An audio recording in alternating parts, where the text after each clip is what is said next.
Hi guys, welcome to sizzling T.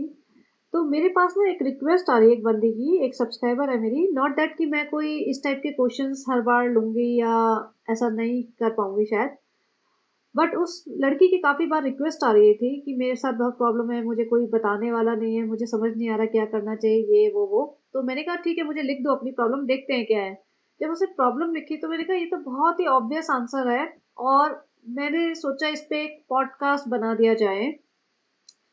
बहुत सारे लोगों को इंटरेस्ट नहीं होगा सुनने में, बट फिर भी अगर आप लोग सुनना चाहते हैं तो सुनिए और अपने कमेंट्स जरूर बताना, क्योंकि उस लड़की को ये लग रहा होगा कि अगर मैं बोलूंगी तो सिर्फ एक जना ऐसा बोल रहा है। जब आप लोग भी बोलेंगे तो उसको और थोड़ा सा, जैसे कहते हैं ना, कि सपोर्ट मिलेगा, मोटिवेशन मिलेगा कि हाँ, multiple people are agreeing for the same thing. तो वो लड़की पहले तो मुझे बहुत थोड़ी सी इन्फॉर्मेशन थी, अब जब उसने पूरी डिटेल इन्फॉर्मेशन दी तो I am like kind of surprise कि लोग ऐसा सोच भी कैसे सकते हैं। तो यहाँ मैंने स्क्रीनशॉट लगाया, ये मैंने सब जनरेट किया है चैट जीपीटी से कर करके, क्योंकि उसने इंस्टा पे मुझे छोटे छोटे पैराग्राफ में लिखा था, तो मैंने इसको पूरी स्टोरी कंपाइल की है। तो बेसिकली नाम नकली है, लेकिन हिंदू मुस्लिम वो पार्ट सही है। And again I am not against Hindu Muslim religion की मैरिजेस कर रहे। बट थिंग इज, स्टोरी इसकी ऐसी है कि ये लड़की एक 22 ईयर्स की हिंदू लड़की है जो दिल्ली में रहती है और बीसीए कर रही है, सेकेंड ईयर।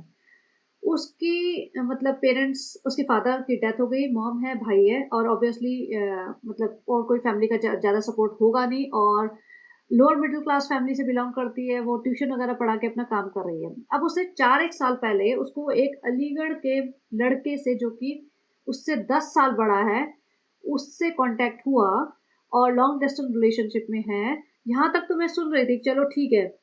अब वो बताती है कि वो 10 साल बड़ा है और वो ये कह रही है कि वो बहुत पैसे वाला है और अलीगढ़ मुस्लिम यूनिवर्सिटी में बीएड की डिग्री ली हुई है। और लेकिन उसको, जब वो यहाँ तक बता रही थी तब तो मुझे लगा कि ये गड़बड़ है पूरा केस। वो आ, सात पांच भाई बहन है, ये 5 या 7 भाई बहन है बेसिकली, और वो 5वें नंबर पे है, उसके पेरेंट्स बूढ़े हैं। तो ये बता रही है उसके भाई बहन वेल सेटल्ड हैं, उनका इस टाइप का बिजनेस है, ये है वो है। बट पहली बात तो देखो, रेड फ्लैग तो मुझे वहीं पे दिख गया था कि अगर कोई लड़का इतना अमीर है तो वो इतनी मतलब डाउन, जो होते हैं ना, लोअर मिडिल क्लास लड़की के पीछे क्यों पड़ा हुआ है, राइट। दूसरा, एज गैप। यहाँ तक तो भी और भी ठीक है, आगे चलते हैं। जब उसने बताया कि उस लड़के को, उस लड़के की फैमिली बहुत टॉक्सिक है और उसको बिल्कुल भी सपोर्ट नहीं करते, वो अपना काम खुद करता है, कुछ तो उसने bird house bird farm type खोल रखा है अपने पेरेंट्स के लैंड पे। अब आगे ये भी था कि वो लड़के को अच्छा, इस लड़की का एक और चीज थी, इस लड़की का जैसे होता है ना, कहीं गिर गई थी तो इसको नेक में थोड़ी प्रॉब्लम्स आ गई है। तो इसका ये बताया उसने कि मेरे को मतलब सर्जरी के लिए 20 lakhs की डॉक्टर ने वो बोला है खर्चा, और ये भी बोला है कि कोई गारंटी भी नहीं है कि ठीक हो जाएगा, और भी कॉम्प्लिकेशन हो सकते हैं। तो उसको नेक में थोड़ा सा मूवमेंट में शायद प्रॉब्लम है। और ये लड़का जो बता रही है, उसको भी कई सारे फिजिकल इश्यूज हैं, लाइक उसको हेल्थ इश्यूज है, आई मीन किडनी प्रॉब्लम है, आई साइट प्रॉब्लम है, और उसको कमर में इतना प्रॉब्लम है कि बैठ भी नहीं सकता। तो मैं सोच रही थी, भाई तुम ऑलरेडी बहुत ज्यादा हेल्दी नहीं हो, तुम ऐसे लड़के के साथ इन्वॉल्व होना चाहते हैं जिसके साथ और भी हेल्थ प्रॉब्लम्स है। ठीक है, आगे चलते हैं। उसने ये बताया कि वो लॉन्ग डिस्टेंस में है तो कभी कभार ही मिलते हैं, बट वैसे दिल का अच्छा है, इसको यूज वगैरह नहीं करता है ऐसे कुछ भी। और वो लड़का हेल्प कर रहा है किसी आयुर्वेदिक डॉक्टर से मिलके इस लड़की की हेल्थ के, ताकि थोड़ा कुछ मसाज वगैरह है, जो भी कुछ है, उसकी थोड़ा सा कंडीशन ठीक हो जाए। अब इसने एक और चीज बताई जो रियली काइंड ऑफ शॉकिंग थी, कि लड़के के माँ बाप उसको बिल्कुल भी सपोर्ट नहीं करते, क्योंकि उसके हेल्थ इश्यूज ऐसे हैं जो भी है। और वो अपने आप ही खुद छोटा मोटा बर्ड फार्म खोल के अपना गुजारा कर रहा है, बट वो 50,000 कमा रहा है। पहली बात, आपने देखा है वो इतना पैसा कमा रहा है? आपको पता है उसकी कितनी प्रॉपर्टी है? आपको पता है उसके भाई बहन कितने हैं, कितनी प्रॉपर्टी? जस्ट उसके बोलने पे आप उसको ट्रस्ट कर रहे हो। यहीं पे लड़कियां फंस जाती हैं। पहली बात, वो 32 साल का और आप 22 साल के हो। 22 साल की लड़की ना बहुत इनोसेंट होती है, उसे कुछ पता नहीं होता। 32 साल का इंसान में बहुत अकल आ चुकी होती है। दूसरी बात, फिर ये सबसे शॉकिंग, वो कहता है, लड़का कहता है कि 2 महीने पहले, 2-3 महीने पहले, इसने, लड़के के पेरेंट्स ने उससे उसे बिना बताए कहीं ले जाके उस लड़के की सगाई करवा दी, और उसने कर भी ली, और अब कह रहा है कि नहीं मुझे नहीं करनी थी, लेकिन मेरे माँ बाप ने बिना बताए बिना दिखाए एक लड़की से मेरी सगाई करा दी। वाह वाह वाह, स्लो क्लैप पहली बात तो। और वो लड़का अब कहता है मुझे तुम्हारे पेरेंट्स से सपोर्ट नहीं चाहिए, मैं तो अपना अलग ही खाना कमा रहा हूँ, लेकिन सगाई करी हुई है भाई, सगाई करी हुई है, सगाई छोड़ी नहीं है।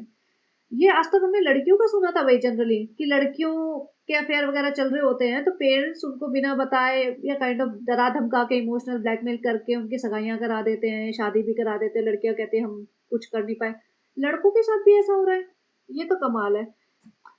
फिर वो कहता है, लड़का कह रहा है इससे कि हम भाग के शादी कर लेते हैं। लड़की ने भी सोचा कि हाँ भाई ठीक है, और उसने अपने पेरेंट्स से बात बताई। पेरेंट्स ने, उसकी माँ ने तो कहा कि अगर भाई, पहली बात तो ऑब्वियसली मानी नहीं, फिर बाद में अल्टीमेटली उसने कहा कि अगर लड़के वाले मान जाते हो, ठीक से शादी करते हैं, तो मैं कर दूंगी अगर तुझे चाहिए तो। और मौसा मासी वगैरह मामा मामी जितने भी इसके रिश्तेदार थे लड़की माँ के साइड के, उन्होंने सबने कह दिया कि नहीं बिल्कुल भी मत करो, हम वरना रिश्ता तोड़ देंगे। अब प्रॉब्लम ये है कि लड़की डिप्रेशन में है, वो कह रही मैं कमरा बंद करके रहती हूँ और बहुत ज्यादा परेशान हूँ। और वो लड़का भी परेशान है कि उसको तो इस बात से डायबिटीज भी हो गया है, शुगर भी बढ़ गया उसका, और वो भी बहुत परेशान है। और मतलब मुझे एक्सट्रीम थॉट्स आते हैं, अब मुझे बताओ क्या करना चाहिए। तो इसका आंसर मेरे पास जो है वो ये है। पहली बात, अभी तुम 22 की हो, तुमने बीसीए अपनी एजुकेशन कंप्लीट भी नहीं की है, बहुत दिल्ली में रहती हो, बहुत सारी अपॉर्चुनिटीज हो सकती है वहाँ पे। किस्मत वालों को एजुकेशन, मतलब जो होता है ना एजुकेशन का मौका मिलता है, हर किसी को मिलता नहीं है। हजारों लोग कॉलेजेस में एडमिशन लेना चाहते हैं, बीसीए करना चाहते हैं, बीबीए एमबीए जो भी है, बीए इवन बीए भी, लेकिन सब लोग नहीं कर पाते because of time, financial conditions या whatever, like sometimes they don't even get admission in good college. आप प्राइवेट करो जैसे भी करो, आपको मिला है ना एडमिशन, उसको रिस्पेक्ट करो। सबसे पहले तो अपनी पढ़ाई पूरी करो, पढ़ाई पे फोकस करो। ये नहीं कि उस लड़के लड़के के लिए जो अपनी पढ़ाई अधूरी छोड़ के तुमने शादी कर ली। दूसरी बात, अभी तुम्हारे पास भी कोई हेल्थ कंडीशन है, उस लड़के के साथ तुम हेल्थ कंडीशन, मतलब उतनी सारी प्रॉब्लम्स है, उसको किडनी प्रॉब्लम है, उसको आईसाइट प्रॉब्लम है, उसको क्या बोलते हैं बैक की प्रॉब्लम है। इस लड़की ने खुद बताया कि वो उसको इतनी बैक की प्रॉब्लम है कि वो बैठ भी नहीं सकता और कभी वो नौकरी कर नहीं सकता, लेकिन लड़का कह रहा है तुम मुझसे शादी कर लो, फिर हम कोई ना कोई छोटी मोटी नौकरी कर लूंगा। भाई तो फिर पहले क्यों नहीं कर लेता, पहले कर नौकरी, पहले अपने आप को इंडिपेंडेंट कर, सब स्ट्रांग कर फाइनेंशियली, उसके बाद शादी का प्रपोजल भेजो ना। 32 साल का हो गया अभी तक नहीं हुआ, तो क्या करेगा फिर वो। और ये कंडीशन उसकी सुधरेगी नहीं, ये बढ़ेगी। और आप, बहुत सारी लड़कियां क्या होती है, उनको ये लगता है कि हाय मेरे बिना वो मर जाएगा, या मेरे बिना उसको कुछ हो जाएगा। भाई कोई किसी के बिना कुछ नहीं हो रहा किसी को, अगर वो हो भी रहा है ना तो उसकी किस्मत है, वो उसकी जिंदगी है। आप इतना मत परेशान हो, अपने आप को सेक्रीफाइस मत करो किसी और के लिए। आप अपने, सबसे पहले अपना देखो थोड़ा सा, जैसे कहते हैं ना, you have to become little bit selfish for yourself. अपना देखो पहले। अगर आप इमेजिन करो कि आप उससे शादी कर लेते हो सपोज, क्योंकि आपको शादी करनी है 2-3 महीने के अंदर, आप शादी कर लेते हो, आप हमेशा 22 ईयर्स के तो नहीं रहोगे ना, आप, आपकी उम्र 25 भी होगी, 30 भी होगी। Just imagine your self when U turn 30 years old. Okay. लड़के के, अच्छा ये भी है कि वो सारे भाई बहन सारे माँ बाप सब एक ही साथ रहते हैं, वैसे फाइनेंशियली बहुत स्ट्रांग है बट लेकिन साथ रहते हैं, ये भी मुझे रेड फ्लैग लगा। जब सब इतने कमा रहे हैं तो साथ में क्यों रहते हैं, साथ भाई एक साथ कभी घर में रह सकते हैं। आप जस्ट इमेजिन करो आपने उससे शादी कर ली, जैसे भी इंटर रिलीजन मैरिज होगी, भाई बहन और माँ बाप, जब 15-20 लोगों का परिवार होगा जिसमें से आपका रिलीजन डिफरेंट होगा, बाकी सबका सेम होगा, तो आपको वैसे ही बहुत प्रॉब्लम्स आएंगी। दूसरी बात, अब आप कह रहे हैं खुद ही कि उसके परिवार वाले उसको बिल्कुल भी सपोर्ट नहीं करते, बहुत टॉक्सिक है, तो आपको क्या लगता है आपको बड़ा इज्जत मान सम्मान मिलेगा उस घर में जाके, जब उनके खुद के बेटे को कोई सपोर्ट ही नहीं कर रहा है। और फिर अगर सपोज आप सोचो कि जस्ट इमेजिन कि आप अलग कहीं रहने लग जाओ, जब आप 30 साल के हो जाओगे, 28-30 साल के, उस लड़के की हेल्थ खराब होएगी, वो अपने आप को सपोर्ट कर नहीं पा रहा, वो आपको सपोर्ट करेगा। 30 साल में आपके लाइफ में एक दो बच्चे भी आ जाएंगे, अब बच्चों को भी संभालोगे, उसको भी फाइनेंशियल सपोर्ट करोगे, अपने आप को भी सपोर्ट करोगे, जितना भी प्यार का खुमार है ना वो 1 साल के अंदर के 6 महीने के अंदर निकल जाएगा आपका। उसके बाद जितनी भी लव मैरिजेस होती है, अगर मेरे बहुत सारे सब्सक्राइबर्स की लव मैरिजेस हुई होंगी, आप लोग अपना ओपिनियन बता देना, अपना अपना एक्सपीरियंस बता देना। जितनी भी लव मैरिज होती है ना, 6 महीने बहुत प्यार प्यार व्यार चलता है, उसके बाद एक नॉर्मल रिश्ता चलता है। उसमें कोई, जैसे जब तक शादी नहीं हो रही ना तब तक ही लोग आपस में लल्लो चिप्पो करते हैं, फोन पे घंटों बातें करते हैं, मेरे बेबी ने खाना खाया, वो सब ड्रामे चलते हैं, निब्बा निब्बी वाले ड्रामे। जब शादी हो जाती है ना, कोई हस्बैंड वाइफ घंटों घंटों एक दूसरे से फोन नहीं करता, काम की बातें होती हैं। आप शुरू के 2 4 6 महीने हो जाएंगी, लेकिन यदि कि शादी को 10 साल भी हो गए, हाँ मेरी बेबी क्या कर रही है, मेरा बेबी, मैं यहाँ बैठा हूँ, आजा, मुझे तेरी याद आ रही है, कुछ नहीं होगा। तो आप ये, अच्छा, एक चीज और, जब मैं यहाँ आई थी, यूएस आई थी, कई साल हो गए, बहुत साल हो गए, मैंने देखा था यहाँ पे कोई किसी के प्यार में नहीं मर रहा। इंडिया में तो बहुत देखे थे हमने, उससे प्यार हो रहा है, रात को लड़का रो रहा है, दर्द भरे गाने सुन रहे हैं, लड़की रो रही है, एक दूसरे से प्यार में किसी ने जान दे दी, कुछ हो गया। यहाँ पे नहीं होता, यहाँ यहाँ कोई नहीं किसी के प्यार में इतना बावला हो रहा। रीजन मैं बताती हूँ। यहाँ पे क्या होता है, मैं उस चीज को सपोर्ट नहीं करी, मैं ये नहीं कह रही कि ऐसा करना चाहिए, जस्ट बता रही हूँ रीजन मेन। यहाँ पे 18 20 साल के लड़के लड़कियों का प्यार होता है, they start liking each other, they start living together. जब तुम साथ रहने लगते हो ना 24 घंटे, दिन रात उठ रहे हो, बैठ रहे हो, तुम्हारी पूरी असलियत पता चल जाती है।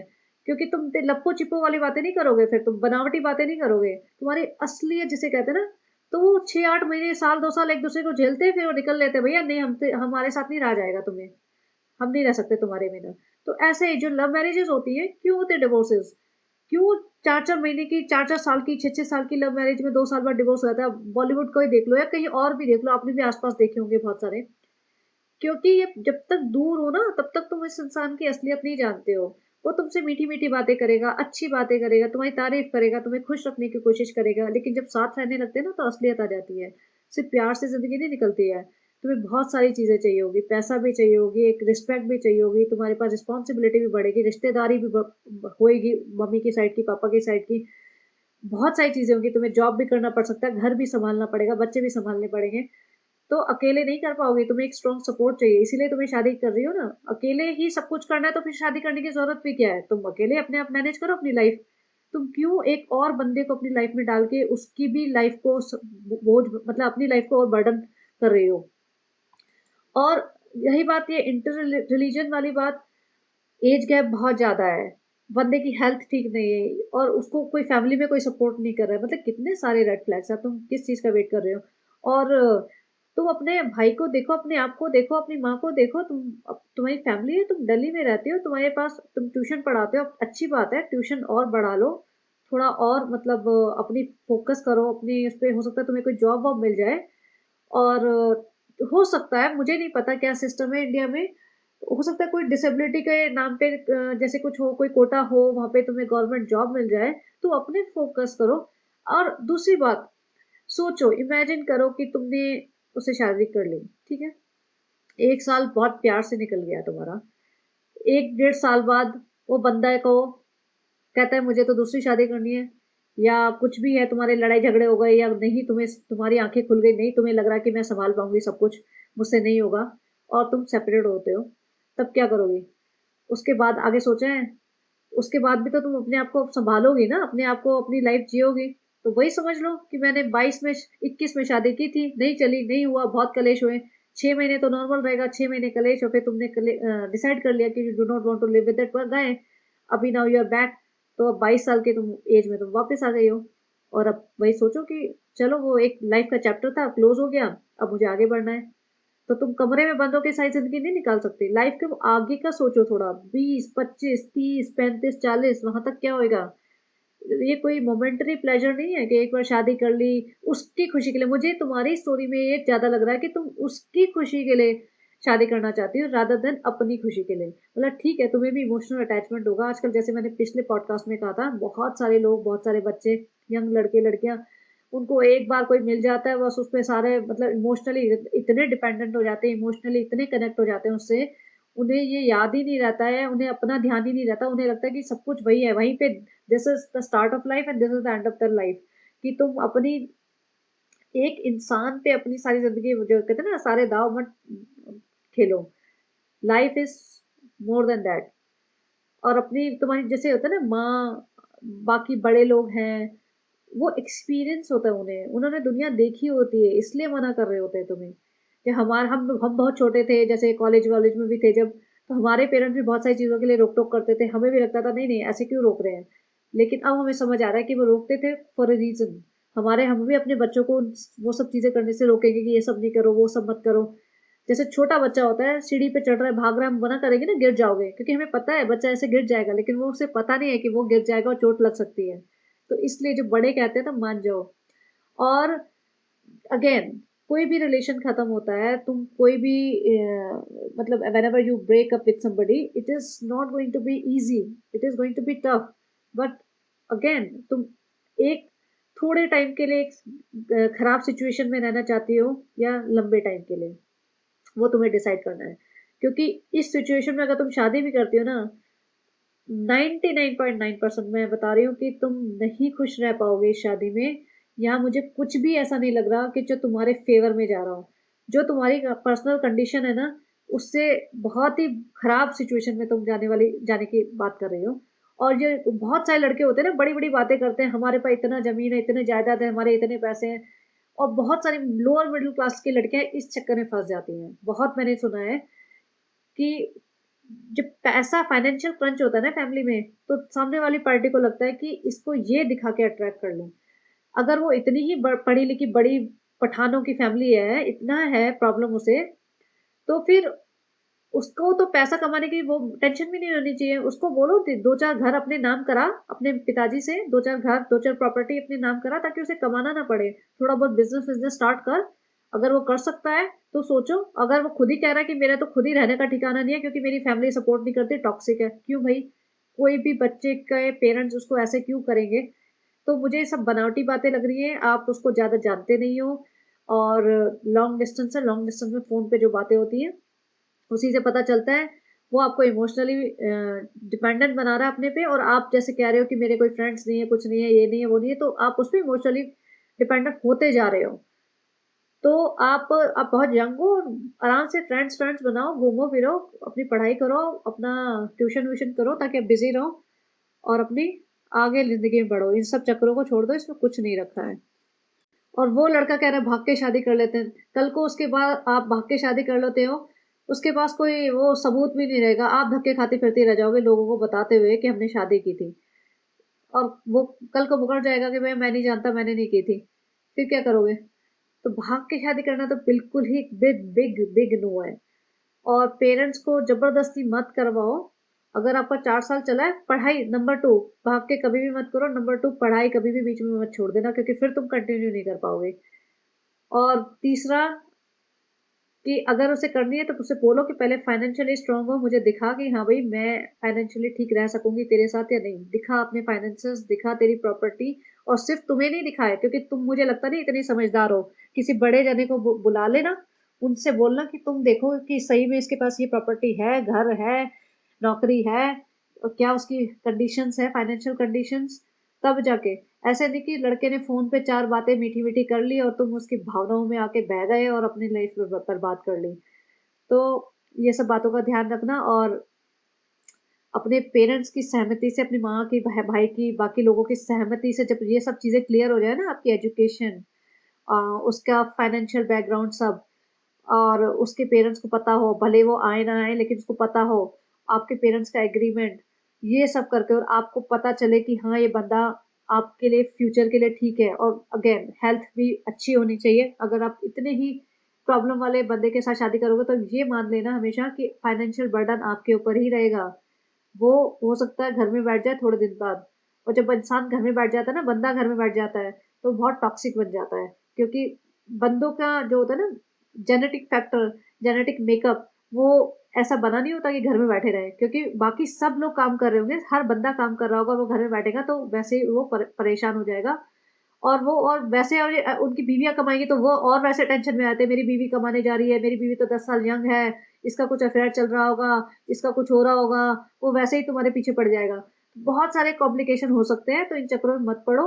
और बाकी मेरे सब्सक्राइबर्स हैं, वो आपको थोड़ा ज्ञान दे सकते हैं। जितनी मेरी नॉलेज थी उतना मैंने बता दिया है। लेकिन मेरे सब्सक्राइबर प्लीज इसको थोड़ा सा अपने अपने ओपिनियन दे देना।